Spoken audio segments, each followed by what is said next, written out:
The other day I had an experience with a woman, and I was just divinely source led, and I'm like, okay, connect with me, connect with me. And we connected, and basically our kundalinis merged, and we were on a higher plane, making love. And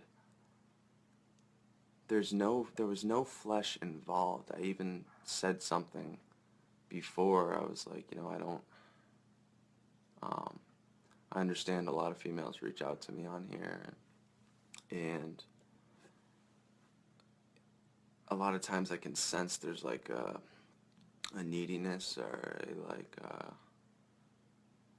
wanting to possess or call me mine or whatever and that stuff. And I understand because I've done the same thing many a times.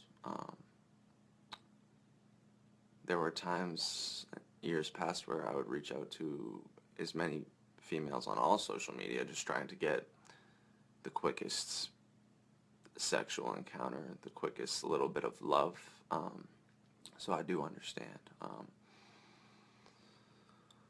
And it's not like that, what I once encountered, or what I once chose to do or saw my friends do, or I understand it's them reaching out. They're seeing uh, the divine masculine. They're seeing the mirror that is themselves, and they're like, wow, this could be it. This is beautiful. Where is this man in my life? Hi, Heriberto. Thank you for joining, sir. Talking about sacred sexuality. Love it. So yeah, I basically had this merge with this female, and my whole nervous system, not tensed up, but it was excited. All of it. I could feel every sensation, toe to tip of the hair. And I did get an erection. But there was no flesh. There was no grabbing of it and needing to release. There was just like pure divine. Yeah, I don't even know how to explain it. But then later on at night, thank you, Jake Monfalcone, for joining. Um, and I talked about this being with it, and she was fine. She understood. I mean, it was literally pure love. She sent back a picture of like she felt it too. Like it. She sent back a picture of like a male and a woman curled up inside a person's heart, like literally in like wonderful tantric union. And I totally get that. And then later that night, I had a similar dream, and it was with a being who I guess you could say we have a little bit of a cosmic crush.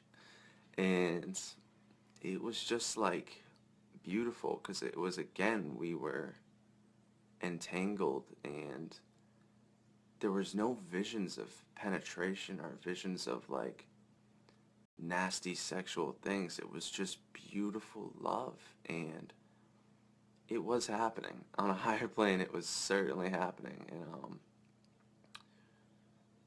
it it was interesting because it's like we were both so open to like facing our past like sexual misdeeds and things of that nature, and we were just like we let it all out on the table, and I feel like that's how it needs to be. To be able, if you're not able to share your whole heart, share all your fears, share all your perceived wrongdoings, your perceived pains with someone, I really don't believe we should be having sex with them. Yeah, and I literally woke up like 3 in the morning, and I was about to fucking ejaculate, and I just stopped it. I transmuted it. I literally brought it up, brought that energy up to my heart, and then brought it around the back of my heart, around my head, my higher spheres, and back in my heart and down.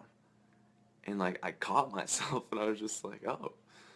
And like I've done this before, I've tried this before, and it's quite beautiful. We don't necessarily. I'm gonna save that chi. I don't know about you. I don't necessarily need to fucking shoot blanks everywhere. And but no, there's no reason for it to even be talked about in that manner, because that's our life force energy. And part of the reason why our society is struggling so much is because on the male side, it's normal to jerk off every day, to, want to have sex every day or every week, but we don't realize that that's our creative energy. And every time we do that, we would then have to build it back up again through meditation. When you're in meditation and you're in that blank zone where you're just observing the body, you're literally just gathering in pranic energy. And that's your creative energy that gathers in the sacral area. Your sacrum, your sacral area is your creative energy center. And when that's full, then it merges with the higher centers, and you're able to create and manifest on this plane. Thank you, Ryan King, for joining. Thank you, Camila Cordova, for joining. Love you guys. So I've yet to really tell this being that we did this, but I'm not feeling like I'm not doing it out of fear. I just feel like it's not even meant to be told now. I feel like I'll be seeing her in person eventually in a few months, so whatever. Now, even with the so-called twin flame, and I never really had this experience with her, because we're the same soul, and we split up consciousnesses, and with her it was more of just I've had dreams where like I've seen her like 7-year-old self and stuff like that, and we've kissed and whatnot, and stuff like that, but it's never been like that. And I'm realizing now I am in quantum entanglement with this twin flame, so whatever she's experiencing, I'm experiencing the opposite. Thank you, Jose de la Cruz, for joining. So yeah, sacred sexuality. Every time we have sex with someone, we attach etheric cords to them, and basically we are connected and rooted to them. So all their past sexual partners we are attached to. And likewise, they feel anything that's in our energetic field. You have these cones spanning around you, let's call it 7 feet. Your energy cones, your chakras, your nadis, your channels, whatever you want to call them. Whatever's in your auric field, you basically merge and share with that other person when you have sex. And thank you, Ruth, for joining. And we have literally, you may have, if you want to call it demons, or if you want to call it just stagnant, low density, low vibrational energy that you've taken on from people, other partners you've had sex with. That's what you have. And it's I have it too, and I've gone through a lot of transmuting, and regardless, anytime you have sex with someone, it will be in your subconscious mind. It will be in you within a deep unconscious level, and you may be feeling things and you may attribute it to you, but it may be completely just influenced by this person you had sex with. And those cords are real, man. Like, I've seen people and I've talked about it with beings that they felt like they've taken on their past boyfriends and girlfriends' personalities, and they felt like they were talking like how they would talk to them, or like they were acting like malicious how they would have acted with them, or acting like them, because we are literally mirrors of each other. So I think it's very important with this new age that we really take self-responsibility for where a male puts his penis, and recognizing that we have the power to create life, to choose life. And when we just think that we can just throw rubber on it, or pull out, have sex, pull out, or that I'll just pay for the abortion, just know that the energy behind that and the intention behind that is terrible. And thank you, Austin, for joining. Thank you, Jose, for joining. And that when we choose to have an abortion, I used to be completely like scientific with this, like, oh no, it doesn't matter, it's not even, whatever, it doesn't even recognize that it has life until it's 6 weeks old and all this shit. And I used to be of the belief that, oh, when we save, when you get an abortion, you're basically, you can be saving that baby from a terrible life, from a mother that's going to struggle with it its whole life, or a father that's, neglectful and is going to eventually run off on the child because it isn't ready to have a kid so young.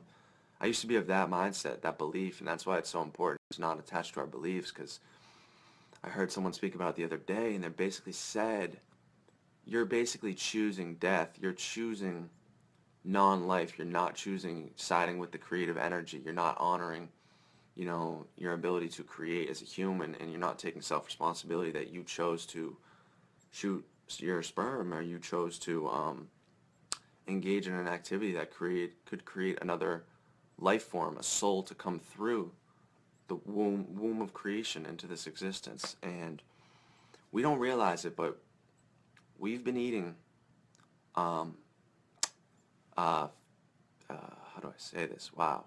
We've been eating, people aren't going to like this, but I don't give a fuck. We've been eating in our fast foods and in our soft drinks, our soda drinks, embryos, fetuses. Yeah, they've been putting death into our fast foods and our soft drinks. Hillary Clinton, look it up. Very much a part in doing that. So know that all those abortions and all that bullshit, all the division and duality around it and choosing a side and this and that, there's an ulterior agenda behind it. And I really think that when we realize that we are love and we are unconditional love, and that when you're coming from a space of balance and peace, that you'll realize that you don't need to have sex with another human, even on this physical fleshly plane, because you know what? You can have sex that is amazing on this physical plane, but it can be higher realmly sex, and it can be all of you is merging with all of them. And sometimes their divine feminine is taking over and, dancing with your more, whatever, if you want to call it, dominant divine masculine. And then a guy could be embodying more of the divine feminine and trusting and being vulnerable, and the woman can be more in charge.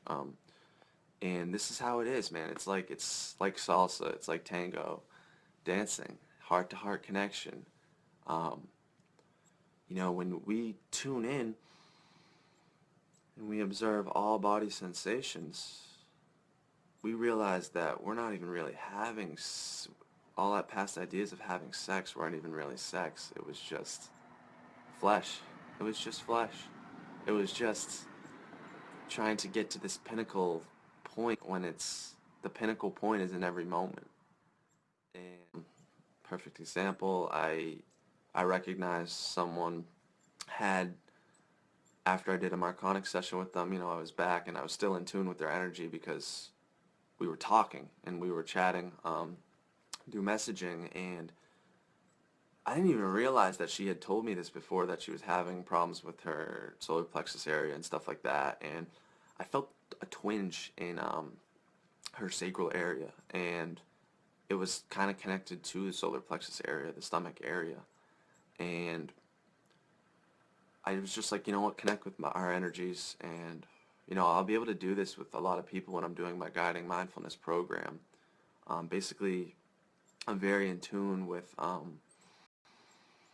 the spine, the cerebral spinal fluid area, the astral centers. I'm very in tune. I can see the cone, the swirling around the energies of each chakra, and I can see blockages in them, and I can, feel kind of like a tenseness, and like sometimes see like a black muckness, and be able to go in and basically do an energy surgery with people, or due to my empathic nature, I sync up my heart with theirs, and using my third eye imagination, I'm basically able to connect with them, and I'm able to pull stuff up out of their areas. And I did this yesterday with someone, and I pulled a lot of shit up out of their sacral area and her solar plexus, and I instantly, there's multiple ways to do it, and it would be a lot to talk about it here on this video.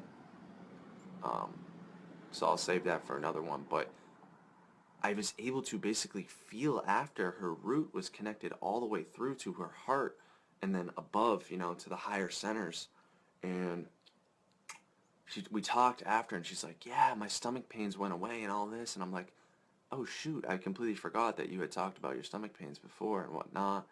She opened up and said she had some, issues with marital issues, and it was self-empowering to her because she was able to see, I'm able to talk about this, that I feel neglected, or I feel like I'm not being comforted sexually, and I feel like, maybe it is time for me to separate and be on my own. And that was a beautiful thing for her to open up to me that way. I really completely honor that.